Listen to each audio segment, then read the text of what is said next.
Assalamualaikum warahmatullahi wabarakatuh. Alhamdulillahi rabbil alamin. Allahumma salli ala Muhammad wa ala ali Muhammad.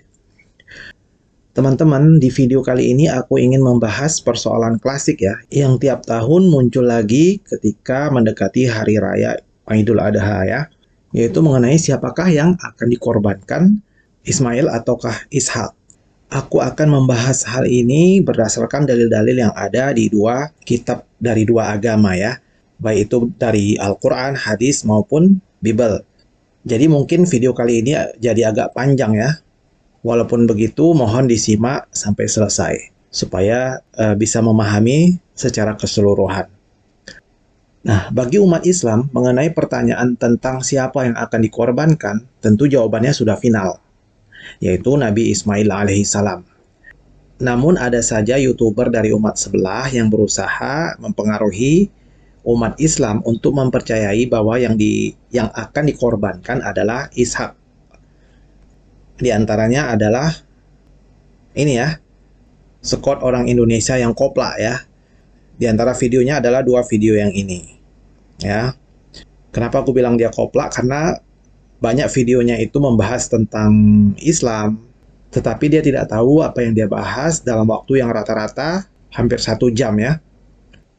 Memang ada beberapa ulama zaman dulu yang berpandangan bahwa Nabi Ishak alaihissalam lah yang akan dikorbankan. Pendapat yang mengatakan bahwa Nabi Ishak lah yang akan dikorbankan ditunjukkan pada beberapa hadis. Di antaranya hadis Imam Ahmad yang aku kutip dari kitab Musnad Imam Ahmad terbitan Pustaka Azam nomor 2795. Berikut ini ya. Nah, di sini kita bisa lihat ya. Ini hadis riwayat Ibnu Abbas. Dari Ibnu Abbas, Rasulullah SAW bersabda, sesungguhnya Jibril membawa Ibrahim ke Jumrah Aqobah, lalu syaitan menampakkan diri kepada Ibrahim, kemudian melemparinya dengan 7 kerikil, syaitan pun menghilang. Dan seterusnya ya, sampai kemudian ketika Ibrahim hendak menyembelih putranya Ishak, ia berkata kepada ayahnya, "Wahai ayah, ikatlah aku agar tidak berontak sehingga darahku menyemburimu ketika engkau menyembelihku." Maka Ibrahim pun mengikatnya. Ketika Ibrahim mengambil pedang dan hendak menyembelih, diserulah dari belakangnya, "Hai Ibrahim, sesungguhnya kamu telah membenarkan mimpi itu." Ini sesuai dengan Al-Quran surat As-Saffat ayat 104 sampai 105. Di sini ada catatan kaki ya, nomor 2795. Langsung kita lihat ya catatan kakinya. Sanadnya sahih, hanya saja ucapan perawi, kemudian ketika Ibrahim hendak menyembelih putranya Ishak, menurut kami ini kesalahan dari Atha bin As-Sa'id. Karena yang hendak disembelih itu adalah Ismail, sebagaimana ditunjukkan oleh Alkitab atau Al-Quran ya, ini bukan berarti Bible, dan As-Sunnah. Hadis ini dicantumkan di dalam Majma' Az-Zawaid 3, 259 sampai 260. Penulisnya mengatakan, diriwayatkan oleh Ahmad di dalam sanadnya terdapat Atha bin As-Sa'id. Ia hafalannya kacau. Oke. Ia hafalannya kacau. Ibnu Katsir menyinggungnya di dalam At-Tafsir 7/149 dari tempat ini dan mengatakan dari Ibnu Abbas tentang nama yang disembelih ada 2 riwayat. Dan yang paling jelas darinya adalah Ismail. Kami pentahkik katakan bahkan sebenarnya riwayat ini pasti salah. Maksudnya riwayat yang mengatakan bahwa Ishak yang mau disembelih ya. Sehingga riwayat dari Ibnu Abbas hanya satu. Lihat hadis nomor 2707. Sekarang kita menuju ke hadis nomor 2707. Ini juga dari riwayat Ibnu Abbas ya. Karena hadis ini cukup panjang, karena menggabungkan perkara lain yang berhubungan dengan manasik haji, jadi aku hanya akan membacakan poin-poin penting yang berhubungan dengan pembahasan kita kali ini ya. Selengkapnya bisa teman-teman baca sendiri. Ia Ibnu Abbas menjawab, mereka benar. Sesungguhnya Ibrahim ketika diperintahkan melaksanakan manasik, syaitan menampakkan diri kepada beliau di tempat sa'i, lalu berusaha mendahulinya, tapi Ibrahim berhasil mendahulinya. Kemudian Jibril membawanya ke lokasi Jumrah Aqobah. Lalu syaitan kembali menampakkan diri. Yunus menyebutnya dalam redaksinya syaitan tersebut. Lalu ia Ibrahim melemparinya dengan 7 kerikil. Kemudian syaitan menampakkan diri lagi di jumrah wusta. Lalu ia Ibrahim melemparinya dengan 7 kerikil. Ibnu Abbas melanjutkan, dia Ibrahim telah membaringkannya, anaknya atas pelipisnya. Yunus menyebutkan dalam redaksi yang dikemukakannya, di sana ia membaringkannya, anaknya atas pelipisnya. Saat itu Ismail mengenakan baju putih. Ismail berkata, "Wahai ayahku, sesungguhnya aku tidak mempunyai baju lain untuk mengkafaniku selain ini. Maka tanggalkanlah agar engkau bisa mengafaniku dengannya." Maka Ibrahim pun berusaha menanggalkannya. Lalu Ibrahim diseru dari belakangnya, "Hai Ibrahim, sesungguhnya kamu telah membenarkan mimpi itu." Ini sesuai dengan surat As-Saffat ayat 104 dan 105. Maka Ibrahim pun menoleh ke belakang. Ternyata ada domba berwarna putih dan bertanduk. Dan seterusnya sampai akhir hadis, ya. Sampai sini ada keterangan mengenai catatan kaki nomor 2707. Nah, di berikutnya ya, di nomor hadis nomor 2708. Abu Asim Al-Ghanawi menceritakan kepada kami, ia berkata, "Aku mendengar Abu At-Tufail, lalu dikemukakan hanya saja ia menyebutkan tidak diraih oleh tangan mereka. Dan di sanalah Ibrahim membaringkan Ismail pada pelipisnya." Di sini juga ada catatan kakinya, yaitu nomor 2708. Nah, untuk catatan kaki nomor 2707 ya, aku bacakan. Sanadnya sahih, Abu Asim Al-Ghanawi adalah perawi yang siqoh atau terpercaya. Ia dinilai siqoh oleh Ibnu Ma'in. Al-Bukhari mencantumkan biografinya di dalam Al-Kunah, nomor 527, dan mengisyaratkan kepada hadis ini sebagaimana biasanya dengan isyarat yang detail. Ia mengatakan, Abu Asim dari Abu At-Tufail, dari Ibnu Abbas, ia mengatakan sembelihan. Dan seterusnya sampai di tempat pertama ia mengatakan, diriwayatkan oleh Ahmad dan At-Tabarani di dalam Al-Kabir, dan para perawinya adalah orang-orang yang siqoh atau terpercaya.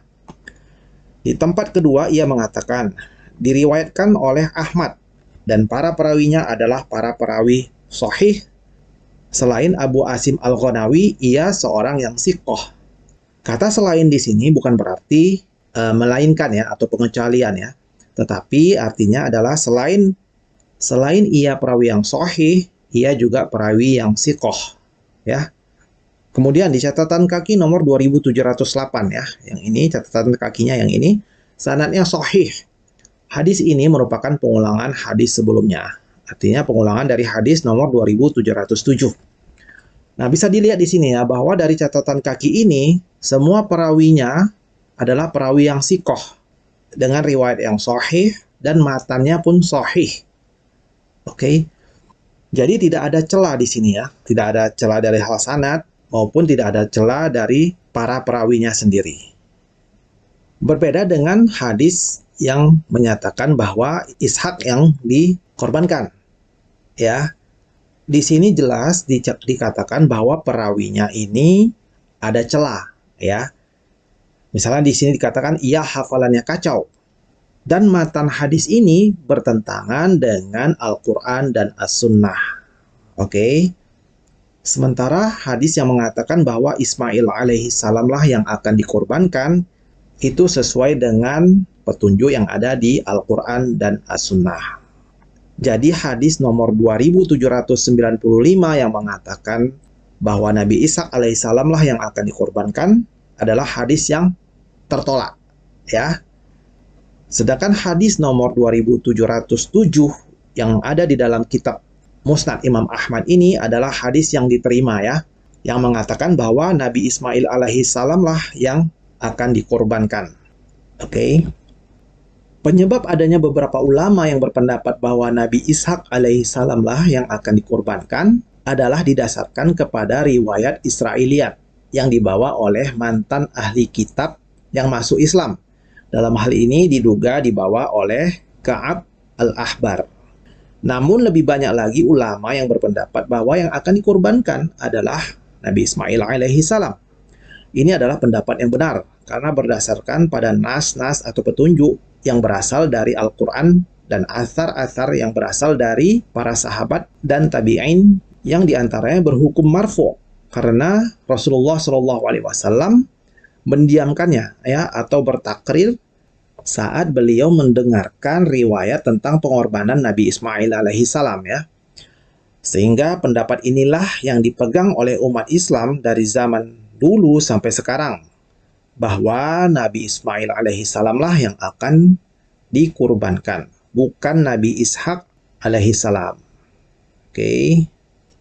Setidaknya ada 4 petunjuk kuat yang menunjukkan bahwa Nabi Ismail alaihi salam lah yang akan dikurbankan.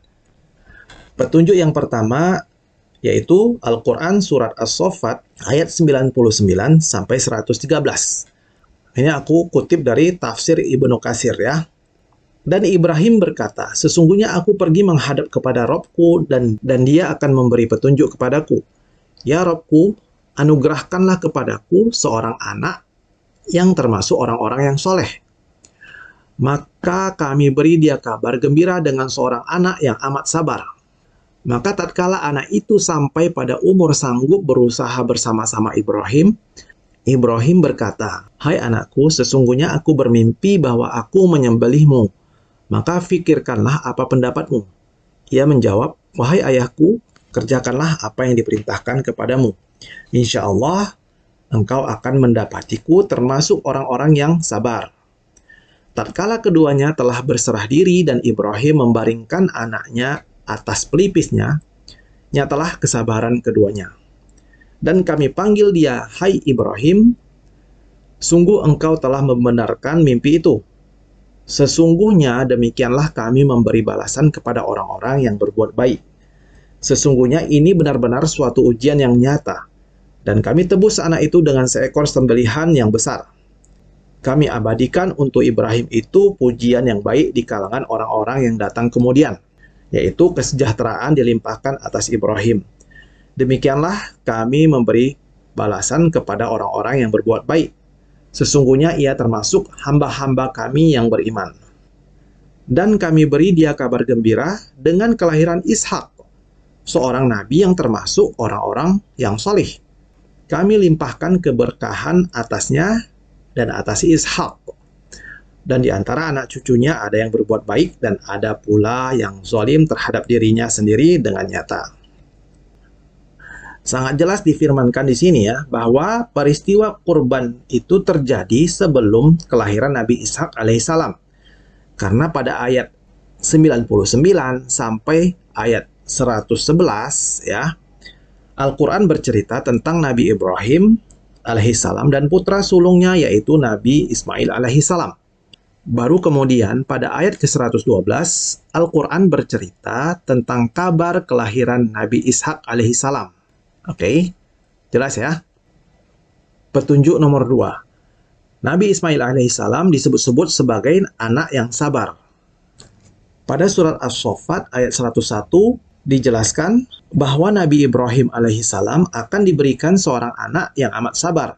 Dan di ayat 102, Nabi Ismail alaihissalam merelakan dirinya untuk dikurbankan dan menegaskan dirinya termasuk orang-orang yang sabar. Dan Allah sendiri menegaskan bahwa Ismail alaihissalam adalah seorang yang sabar dan juga soleh, seperti yang disebutkan di dalam surat Al-Anbiya ayat 85 sampai 86 yang berikut ini ya. Dan ingatlah kisah Ismail, Idris, dan Zulkifli, mereka semua termasuk orang-orang yang sabar. Kami telah masukkan mereka ke dalam rahmat kami. Sesungguhnya mereka termasuk orang-orang yang soleh. Dan ketika berbicara tentang Nabi Ishak alaihissalam, Allah menyebutnya sebagai anak yang alim.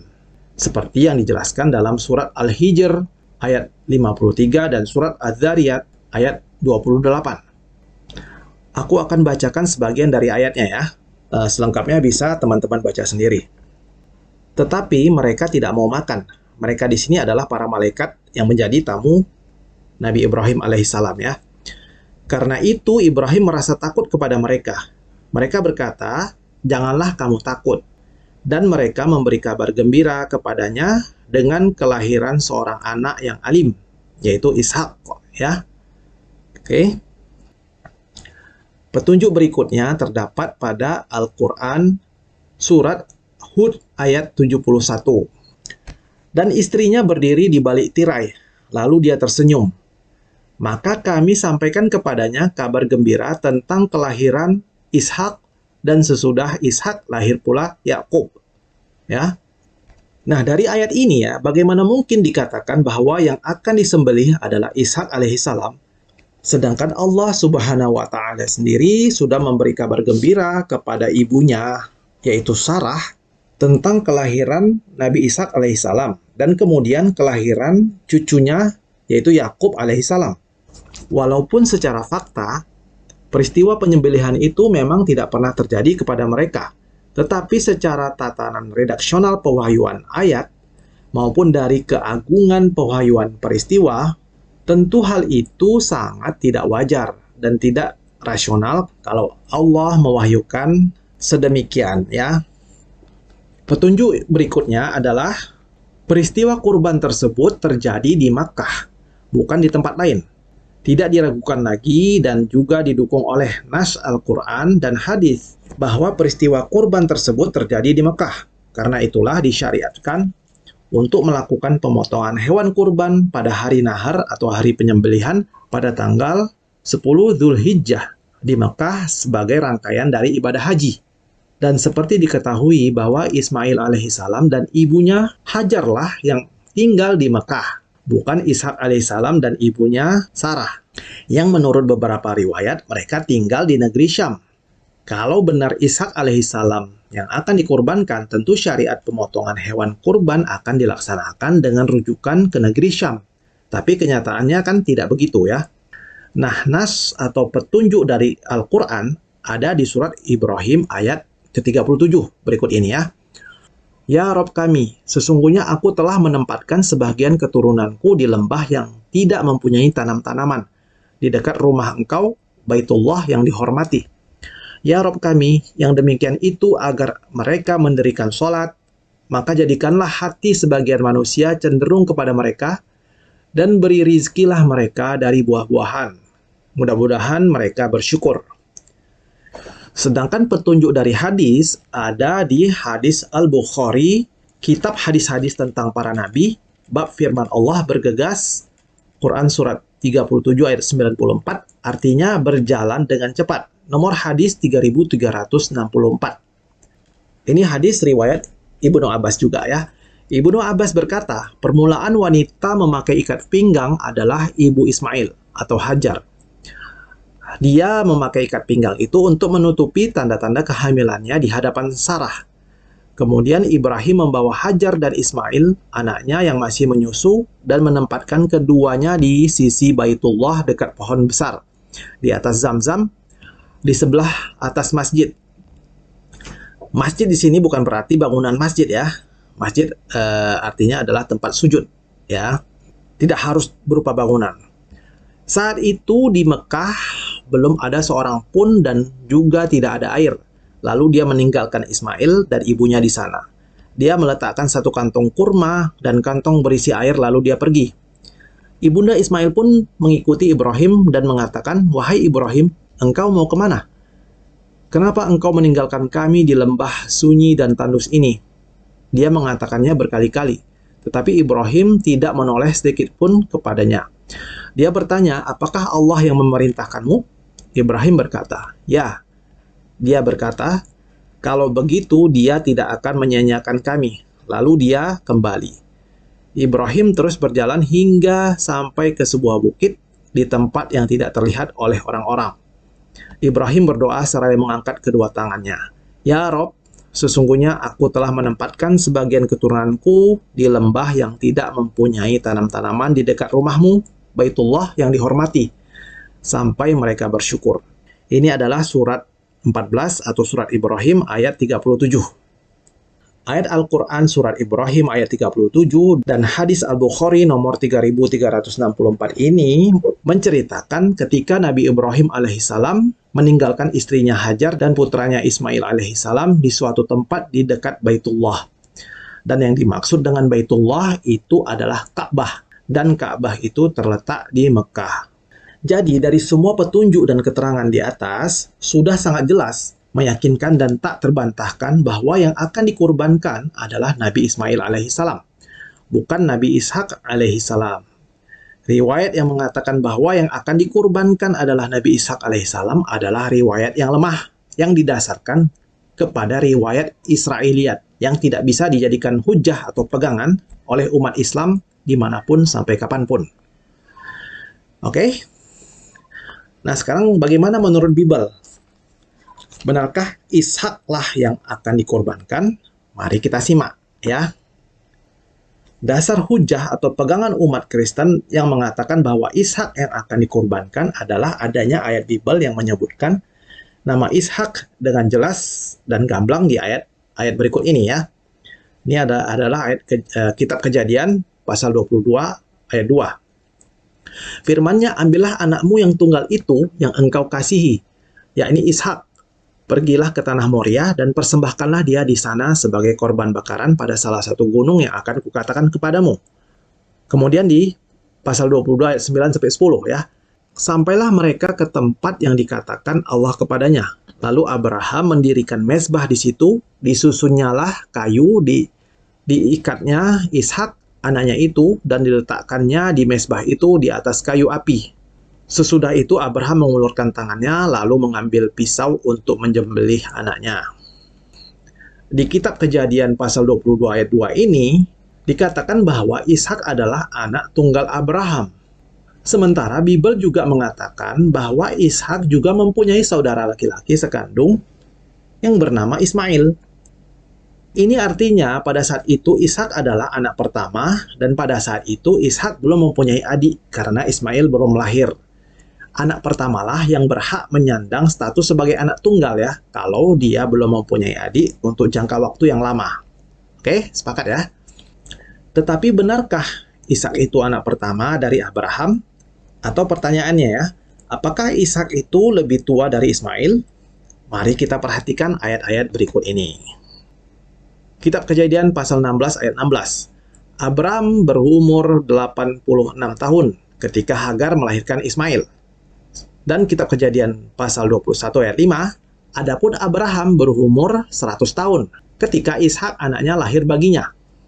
Dari ayat-ayat ini jelas sekali bahwa Ismail lah anak yang pertama dan usianya lebih tua 14 tahun dari Ishak, ya. Dan apakah Ismail itu adalah anak yang berasal dari perkawinan yang tidak sah sehingga ia harus ditolak? Ya, kita lihat faktanya berikut ini. Kitab Kejadian pasal 16 ayat 1 sampai 3, ya. Adapun Sarai, istri Abraham itu tidak beranak. Ia mempunyai seorang hamba perempuan orang Mesir, Hagar namanya. Berkatalah Sarai kepada Abram, "Engkau tahu Tuhan tidak memberi aku melahirkan anak. Karena itu baiklah hampiri hambaku itu, mungkin oleh dialah aku dapat memperoleh seorang anak." Dan Abram mendengarkan perkataan Sarai.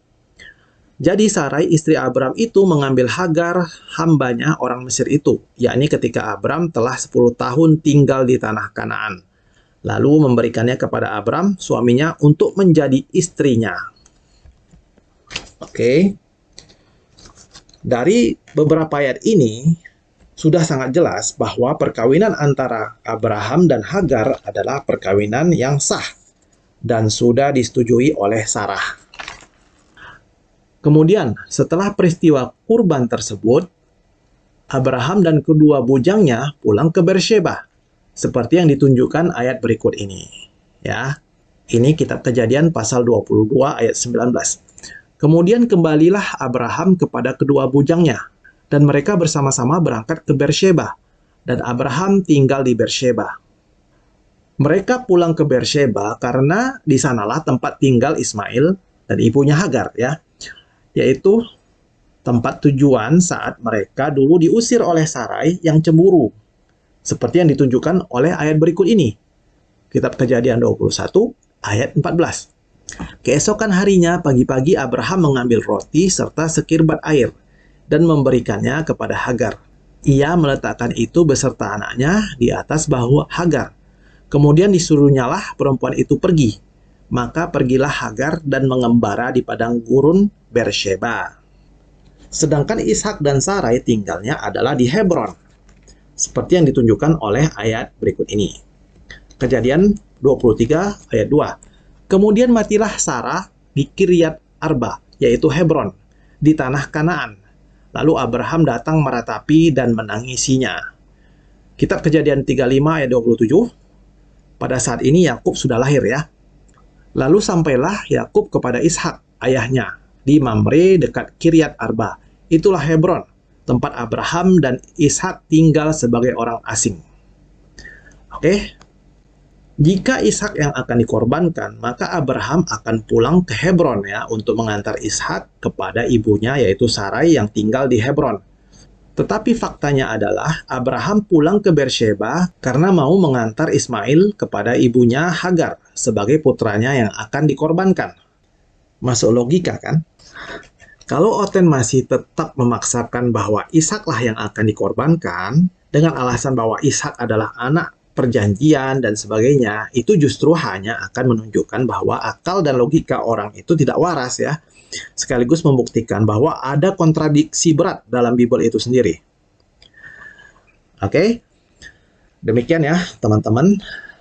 Semoga bermanfaat untuk menambah iman dan wawasan keislaman kita ya. Jangan sampai kita tertipu oleh usaha para roh-roh penyesat dari umat sebelah yang ingin menggoyah iman Islam kita. Dukung terus channel-channel Muslim, termasuk channelku ini ya. Terima kasih. Wallahu a'lam bishawab. Wassalamualaikum warahmatullahi wabarakatuh.